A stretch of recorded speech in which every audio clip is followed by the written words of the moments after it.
கிறிஸ்துவுக்குள் பிரியமான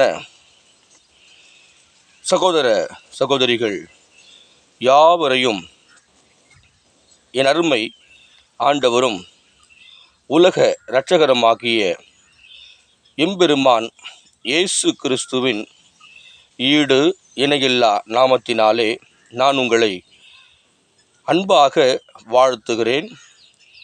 நீங்கள் சுகமாய் இருக்கும்படி உங்களுக்காக நான் தொடர்ந்து என் தேவனை ஸ்தோத்தரித்து ஜெபித்தும் வருகிறேன்.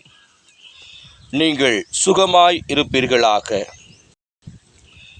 இன்றைய நாளிலும் கூட நான் தெரிந்து கொள்ளப்பட்ட வேத பகுதி ரோமருக்கு எழுதின புஸ்தகம் 12ஆம் அதிகாரத்திலே 12ஆம் வசனத்தை வாசிக்க கேட்போம். நம்பிக்கையிலே சந்தோஷமாயிருங்கள், உபத்திரவத்திலே பொறுமையாயிருங்கள், ஜெபத்திலே உறுதியாய் தரித்திருங்கள்.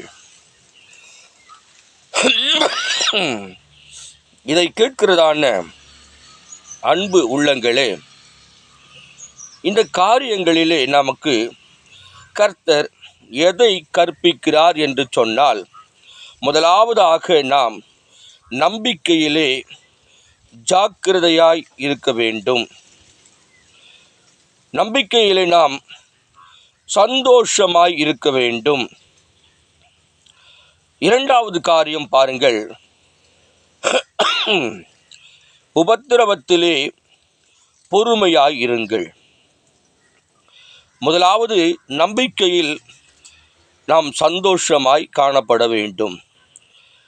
ஏன் என்று சொல்லி பார்க்கும் பொழுது, நம்முடைய ஆண்டவராகிய இயேசு கிறிஸ்துவை நாம் முழுமையாய் நம்பிக்கொள்ளும்போது நாம் சந்தோஷத்திற்கு அளவில்லை பிரியமானவர்களே.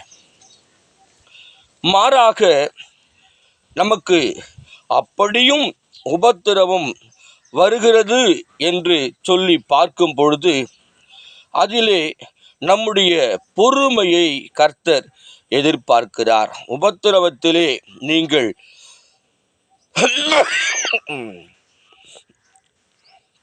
எந்த காரியத்தை எடுத்தாலும் அது உங்களுக்கு பிரயோஜனமாக அவைகள் காணப்படாது. மூன்றாவதாக பாருங்க, ஜெபத்திலே உறுதியாய் தரித்திருங்கள். எப்பொழுதும் சந்தோஷமாய் இருக்கும் பொழுது மாத்திரமல்ல, உபத்திரவம் வருகிற பொழுது மாத்திரமல்ல, எந்த நிலையிலும் எப்பொழுதும் நாம் ஜெபத்திலே உறுதியாய் தரித்து அவரிடத்திலே நாம் விண்ணப்பங்களையும் நம்முடைய வேண்டுதல்களையும் நம்முடைய குடும்பத்திற்காகவும் நம்முடைய வியாபாரத்துக்காகவும் நம்முடைய தொழிலுக்காகவும் நம்முடைய சபைக்காகவும் நம்முடைய விசுவாசிகள் குடும்பத்திற்காகவும் நாம் ஜெபிக்கும் பொழுது கர்த்தர் அந்த ஜெபத்தை கேட்டு நமக்கு உதவி செய்வார்.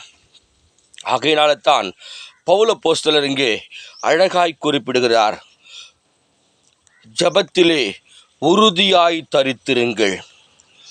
உபத்திரவம் வரும்பொழுது சில பேர் ஜெபிக்கிறது இல்லை.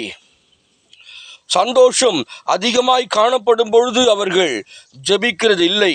ஆண்டவரை சிலர் மறந்து போகிறார்கள். ஆகையினால தான் அப்போஸ்தலராகிய பவுல் இங்கே அழகாய் குறிப்பிடுகிறார், நம்பிக்கையிலே சந்தோஷமாயிருங்கள், உபத்திரவத்திலே பொறுமையாயிருங்கள். மூன்றாவது காரியம், ஜெபத்திலே உறுதியாய் தரித்திருங்கள்.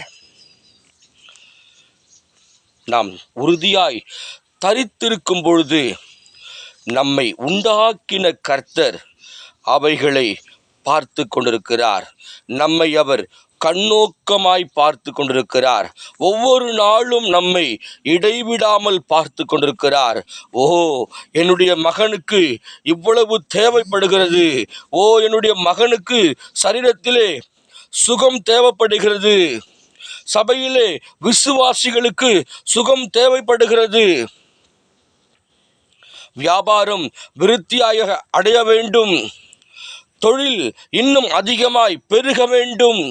குடும்பத்திலே ஒரு சந்தோஷம் நிலை பெற வேண்டும் என்றால் நீங்கள் ஜெபத்திலே உறுதியாய் தரித்து நிற்க வேண்டும். பிரியமானவர்களே, இதை கேட்கிறதான அன்பு தாயே, சகோதரியே, சகோதரா, தம்பி, தங்கச்சி, போதக பிதாக்களே, உங்கள் யாவரையும் ஆண்டவராகிய இயேசு கிறிஸ்து அற்புதமாய் ஆசீர்வதித்து உங்களை அவர் வழிநடத்துவாராக. நாம் ஜெபிக்கலாமா? பரலோக பிதாவே, இந்த வேலைக்காக நன்றி செலுத்துகிறோம். அப்பா, நீர் கொடுத்த ஆண்டவரே, இந்த ரோமர் 12ஆம் அதிகாரத்திலே 12ஆம் வசனத்திலே ஆண்டவரே, நாங்கள் எப்பொழுதும் ஆண்டவரே நம்பிக்கையிலே சந்தோஷம் உள்ளவர்களாய், உபத்திரவத்திலே பொறுமை உள்ளவர்களாய், ஜெபத்திலே உறுதியாய் தரித்திருக்க கர்த்தர் எங்களுக்கு கற்றுக் கொடுத்திருக்கிறீர். நாங்கள் கற்றுக்கொண்டிருக்கிறோம். அந்த வார்த்தையின்படி, அந்த வசனத்தின்படி கர்த்தர் எங்களை பாதுகாப்பீராக. இந்த நிகழ்வை பார்க்கிற ஒவ்வொரு தேவ பிள்ளைகளையும் கர்த்தர் பாதுகாத்து வழிநடத்தும்படியாய் இறைமகன் இயேசு கிறிஸ்துவின் நாமத்தினாலே வேண்டுதல் செய்கிறோம் நல்ல பிதாவே. ஆமேன், ஆமேன்.